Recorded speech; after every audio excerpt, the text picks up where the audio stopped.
Assalamualaikum warahmatullahi wabarakatuh. Untuk memenuhi tugas kelompok keperawatan bencana, kami dari kelompok 4 ingin menjelaskan salah satu bencana alam yang akan kami rangkum dalam bentuk video. Materi yang akan kami sampaikan ialah bencana gunung meletus.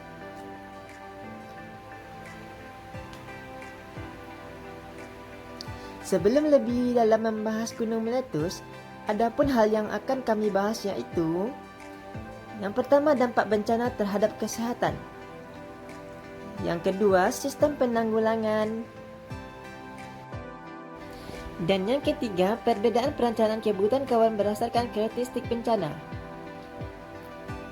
Oke, kita lihat petanya. Indonesia terletak di 3 lempeng atom dunia, menyebabkan Indonesia sangat penuh dengan aktivitas tektonik dan vulkanis. Nusantara sebagai bagian dari The Ring of Fire. Karena Indonesia berada pada lempeng tektonik aktif, Indonesia memiliki gunung aktif dari Sabang sampai Merauke yang selalu berkemungkinan untuk meletus. Oke, selanjutnya kita lihat proses terjadinya gunung meletus. Yang pertama, terjadinya endapan magma.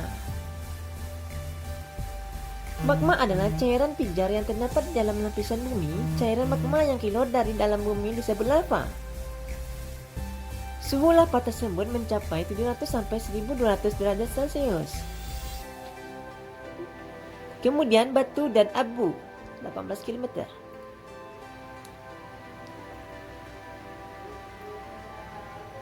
Potensi terjadi letusan gunung api sangat tinggi di Indonesia. Salah satunya adalah Gunung Raung.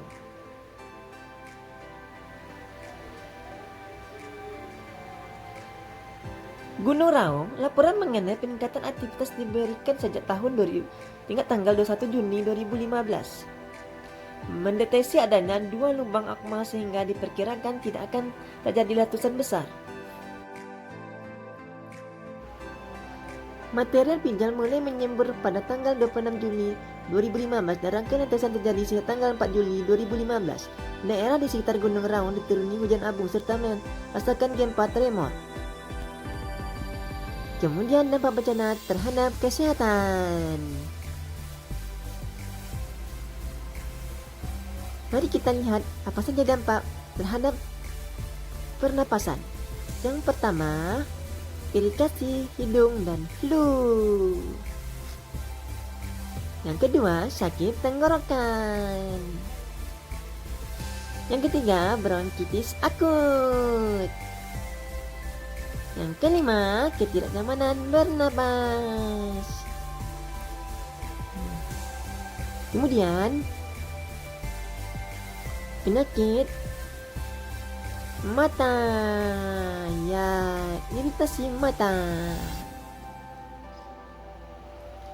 Selanjutnya,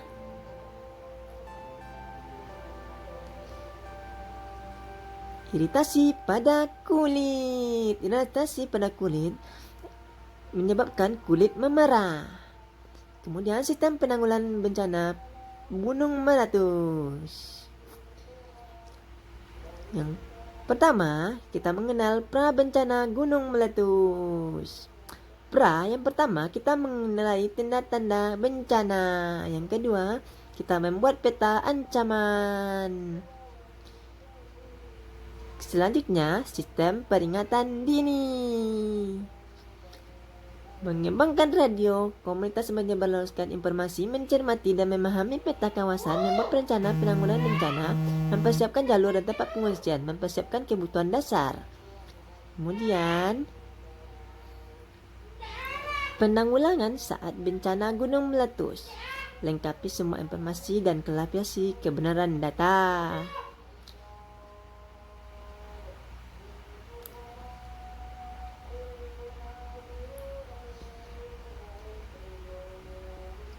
Kemudian tugas pengendalian fasilitas dan logistik.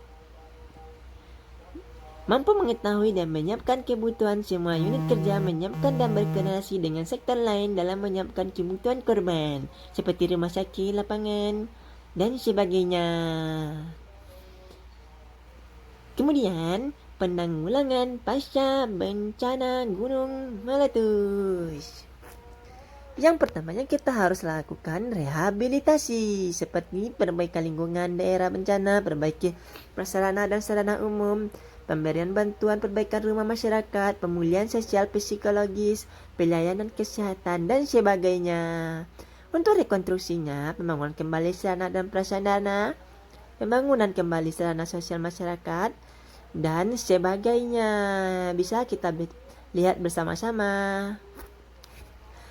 Perbedaan perencanaan kebutuhan korban bencana. Yang pertama, erupsi gunung meletus. Karakteristiknya ada tanda peringatan. Kemudian aliran lava dapat mengakibatkan kebakaran. Sebaran debu vulkanik, banjir lava dapat terjadi. Kemudian permasalahan apa saja yang terjadi? Debu vulkanik menyebabkan masalah pernapasan. Masalah kesehatan yang paling sering yaitu ispa dan luka bakar. Kemudian kebutuhan korban bencana secara umum yaitu obat-obatan, ventilasi, personal kit, emergency kit, water purifier. Kemudian kebutuhan korban bencana yang meletus, kebutuhan fisik. Kebutuhan korban bencana pertama adalah keselamatan merupakan bagian kebutuhan fisik yang mutlak bagi pada korban. Kebutuhan psikis. Kebutuhan psikis pada korban bencana tidak lepas dari gedung sekolah dan sarana lainnya. Kebutuhan sosial, manusia merupakan sosial, berinteraksi. Kemudian sekian dan terima kasih. Hore!